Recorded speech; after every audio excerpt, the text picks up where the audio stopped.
So if you're like me and you're recycling and worried that it isn't actually doing anything, you're not alone. Actually, the reality shows us that over 91% of plastic still ends up in landfills because it's too difficult to process.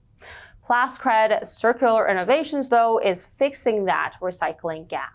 They've developed the infrastructure that it takes to take that mixed dirty plastic that traditional systems have rejected, and they're unrefining it back into something that's called an industrial petrochemical that's used to make new plastic. So by turning trash into a commodity sold for some $100 a barrel, they've actually made it profitable to clean up the planet. We've invited Troy Lupul, who is CEO of PlasCred, onto our program. So Troy, you have described PlasCred in the past as an above-ground oil company. For our viewers, can you talk to us about how your process works, right? How it takes zero-value plastic waste and turns it into like barrel liquid? Yeah, thanks for having me.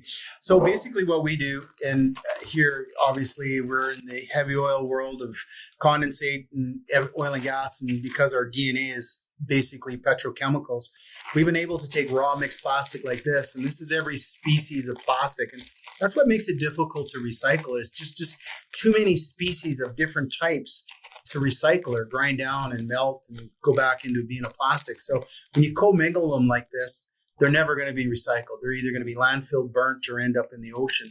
What we've been able to do is take this hydrocarbon and basically build a refinery in reverse. And this allows us to make what is called a renewable naphtha or condensate. And this basically sells for $120 a barrel.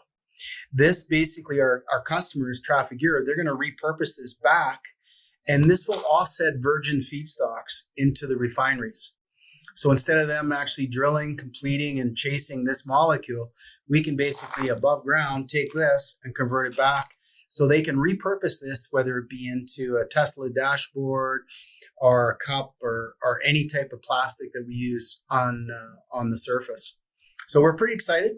It's very simple, but once again, PlasCred's using technology that we know currently works and is in the refining capacity right now. Well, it's always good news, a green flag, when a company has an offtake agreement already in place. Talk to us about the one that you've got already and ready to talk about.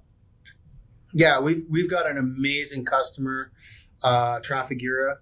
They've offered us $120 Canadian a barrel. And with them, obviously, their goal is for us to ramp up to the 2,000 and 10,000 barrels a day. Our first phase is NEOS, which is only 500 barrels a day.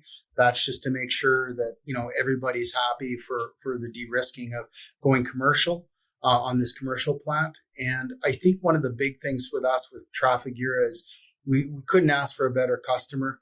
We had lots of offers for the molecule, but Trafigura is a premium, I'm going to say, customer, and we're really proud to be selling our first barrels to them.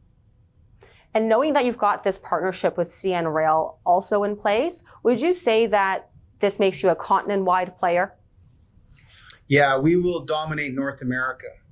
One of the things with CN, we're so blessed to have them. We're the first company to build the whole company around rail for raw feedstock coming in from Toronto, from Chicago, from Mississippi, all the way to Fort Saskatchewan, and then egressing the molecule out in proper rail cars. That allows us to have a competitive advantage, not for the raw feedstock, but also the egress of the product, which is huge. And I think from a macro perspective, that can easily get us to the 10 to the 20,000 barrels a day. And that is what you really want. And CN, because it's a backhaul story, for them, they can bring back the rail cars not empty. They can be full of plastic. And that's a big advantage for CN. And I'm really excited that the site they gave us, I couldn't ask for a better logistics partner than CN. And so far, what kind of government funding were you able to secure? And what is it as you gear towards building out NEOS? Yeah, that's been really exciting. The government has really stepped up and done a great job for us.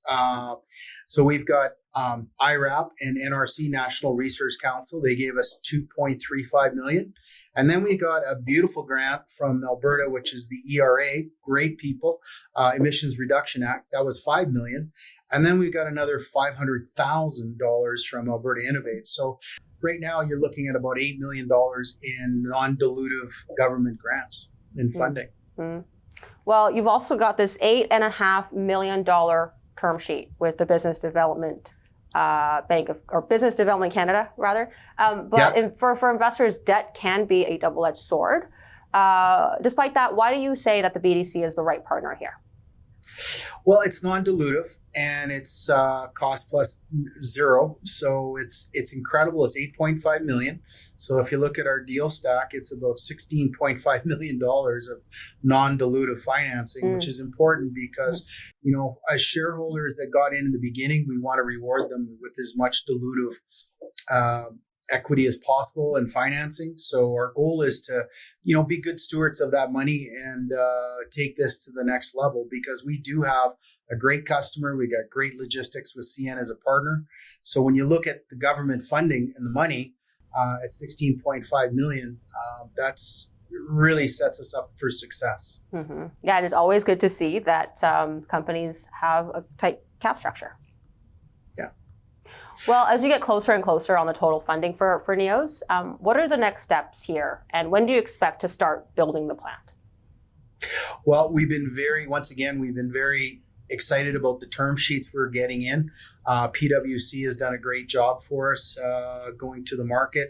We do have these term sheets, but we're trying to find the right, once again, non-dilutive, equity financing as possible. And if you look at our capital stack, when we do FID here shortly, we want to basically be able to go with the right money so we can be a growth story, because obviously we're not stopping at 500 barrels. Our goal is to choose the right partner so we can grow this to 2,000 and 10,000 barrels a day. And having that right strategic money, I know it's a little bit slower, but we'd much rather be, very selective in the equity we receive. Yeah. And how long will it be until you start to make these barrels? So our build cycle, once we FID the process, easily will be 10 to 12 months. We'll be making first barrels for our customer, and we'll be doing custody of transfer right at Scotford. Beautiful industrial site. It's already permitted.